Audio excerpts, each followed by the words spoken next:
Welcome to Multimeter Mastery, the definitive guide to diagnosing car sensor faults with precision. In today's video, we're diving deep into the world of automotive diagnostics, equipping you with the skills to pinpoint common car sensor issues using the indispensable tool, the multimeter.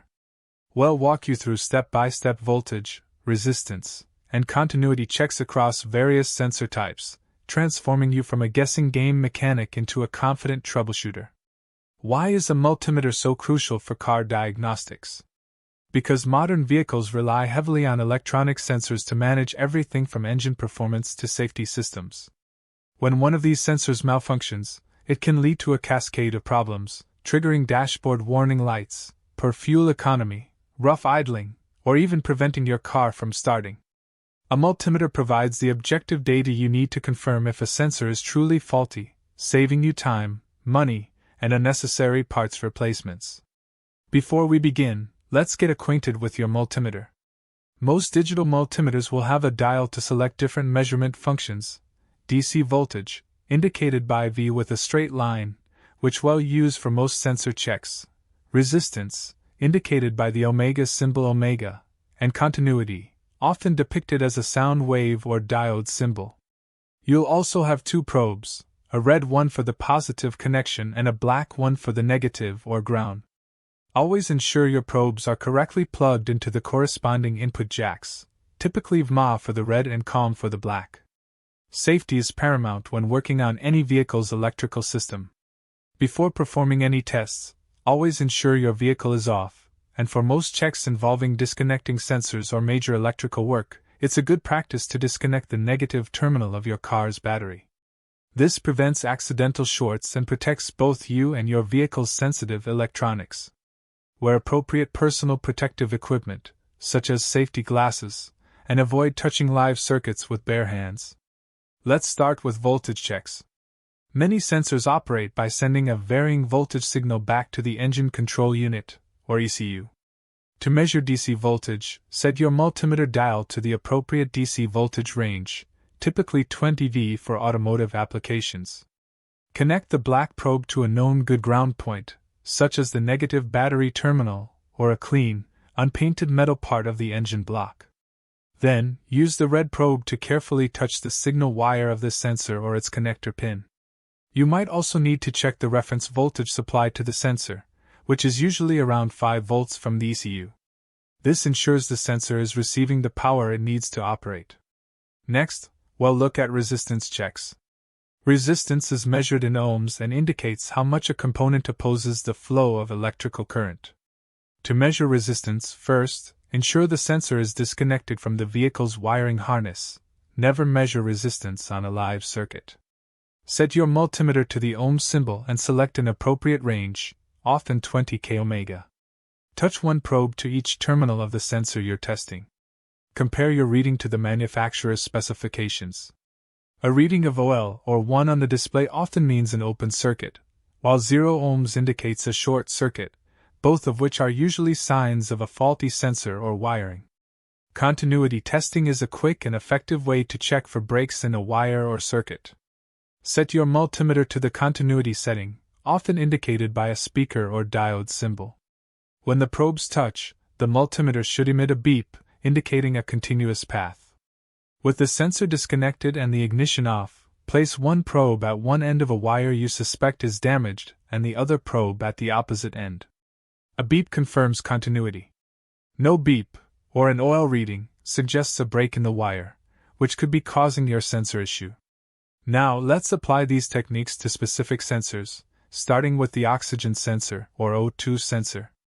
These sensors measure the oxygen content in the exhaust gases.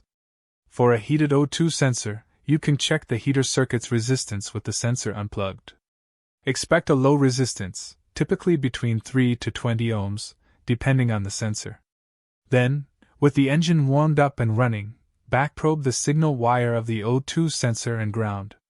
You should observe a fluctuating voltage signal, usually between 0.1 and 0.9 volts, indicating the sensor is actively switching.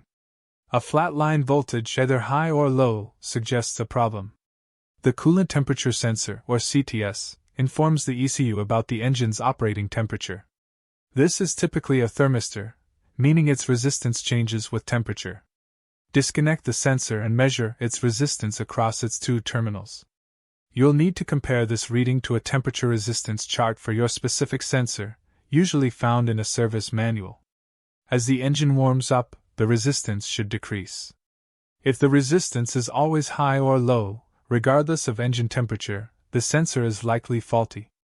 You can also check for a 5-volt reference signal at the connector with the ignition on. The throttle position sensor, or TPS, tells the ECU how far the throttle plate is open. This is usually a 3-wire sensor, a 5-volt reference, a ground, and a signal wire. With the ignition on and the sensor connected, backprobe the signal wire. You should see a low voltage, perhaps around 0.5 to 1.0 volts, at closed throttle. As you slowly open the throttle by hand, the voltage should smoothly increase to around 4.5 to 5.0 volts at wide open throttle. Any sudden drops, spikes, or flat spots in the voltage sweep indicate a faulty TPS. Crankshaft and camshaft position sensors, CKP and CMP, are vital for engine timing. Many of these sensors are Hall effect or magnetic reluctance types. While some magnetic reluctance sensors can be checked for resistance, Hall effect sensors don't have a measurable resistance value.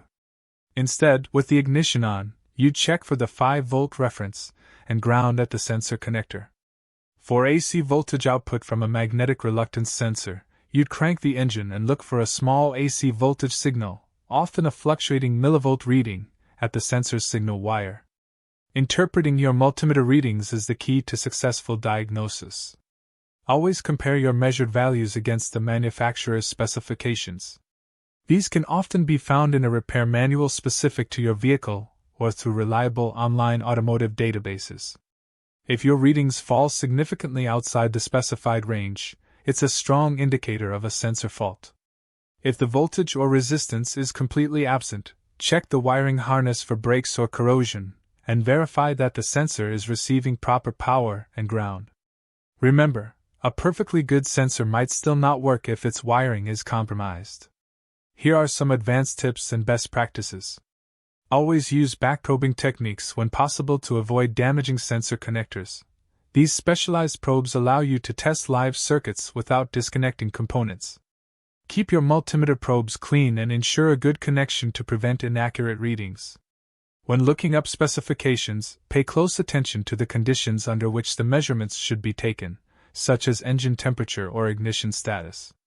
And don't forget to inspect the sensor and its connector visually for any obvious signs of damage, corrosion, or loose connections. Sometimes the fix is as simple as cleaning a corroded terminal. Mastering your multimeter empowers you to tackle many common car sensor issues with confidence. By methodically checking voltage, resistance, and continuity, you can accurately diagnose problems, save money on unnecessary parts, and get your vehicle running smoothly again. If you found this guide helpful, please give us a thumbs up, subscribe to the channel for more automotive DIY tips, and let us know in the comments which sensor you'd like us to cover next. Happy troubleshooting!